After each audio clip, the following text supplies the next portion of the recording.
Law Library, let's go. Good morning and welcome to Law Library episodes 24, 25, and 26 as we roll into Thanksgiving. On the Why Not Huddles, we're going to post one each day. We're posting today only for Law Library TV. So here we go. It's Why Wednesday. We're still mirroring the format from the Why Not Huddles as well, but applying to the topics that we talk about on Law Library, like your legal case, your law practice, your business, whatever it is. So let's talk about it. We talked about it a little bit in the Why Huddle today, and you should be watching that as well. Is how we're emotionally driven by our why. I'm not going to repeat all that conversation, but it's really important to know that all of us do things for emotional reasons, not logical reasons. And our why is our driving emotional force to help us produce our results.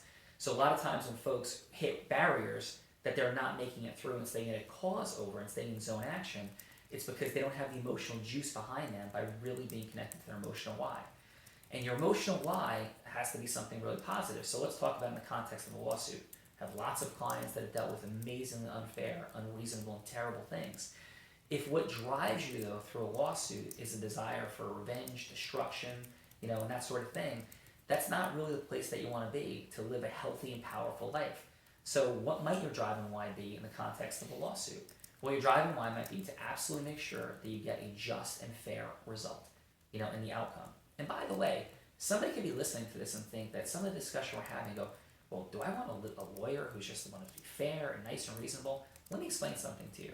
I've worked on cases where people have ended up in prison. I've worked on cases where I've gotten $33 million judgments against people who could never possibly pay that number off in 5 lifetimes. So I've deposed people, made them cry at their depositions, confronted them with their lies, made them withdraw testimony that they were lying. I've reported people to ethics committees, people for perjury, on and on and on and on. So I'm not for a second saying that when you're in this process of being focused on obtaining justice, that if people are lying and doing things wrong, you should absolutely do everything that's ethically and legally appropriate to attack and destroy those lies and attack and destroy the behavior, right? And to have the consequences fall where they may. But your driving force behind it is to achieve a just and fair outcome for you, not focused on a negative outcome of the destruction of the other person in some way. That's not what you're seeking. You're seeking to leverage the situation ethically and appropriately and completely to get to a fair and just outcome, right? Listen, people fight wars and kill people for fair and just outcomes, and people fight wars to just be harmful and destructive towards other people. Two completely different motivations. The action steps may be similar, but what's driving us underneath is completely different. Now, how does that apply and work for our business? Well, in our business, if you're in this just to make money, purely for the sake of making money, I'm going to tell you that that's going to lead to a very unhealthy and really challenging situation. Does that mean I don't think that somebody should be amazingly financially successful? Absolutely not. I think that financial success is one way to contribute massively to the world. Now, it's not the only way. There are people who are amazingly talented in listening and caring and teaching and sharing and charitably giving, spiritually giving, that are massive sources of positive good in the world as well. But also, there are people who figure out ways to build a business, to inspire other people, to move people's lives forward, to help people feed their family and provide for their family, and to provide massively, charitably, caringly, and also just to their clients in an amazing exchange of value in the way that they help people as a driving force for their life.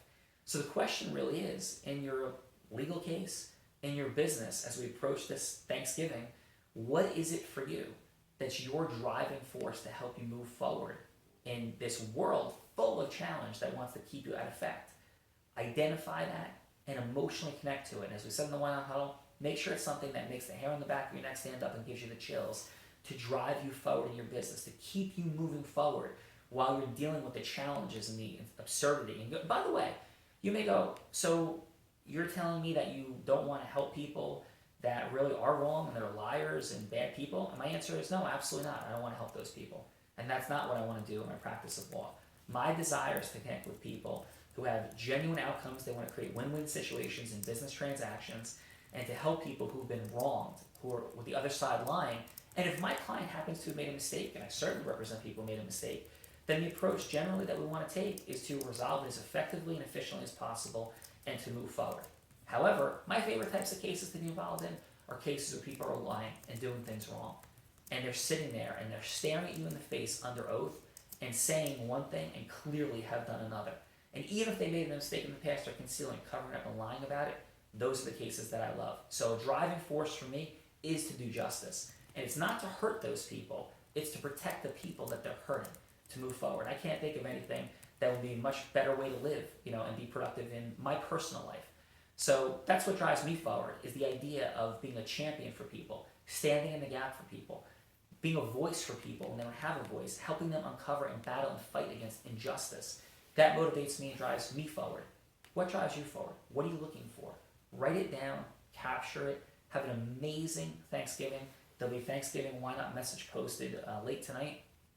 Please check it out. Have an amazing Wednesday. Connect to your whys. Law Library Television, I'm Sean Callagy. Thank you so much for being here today. Have a great day.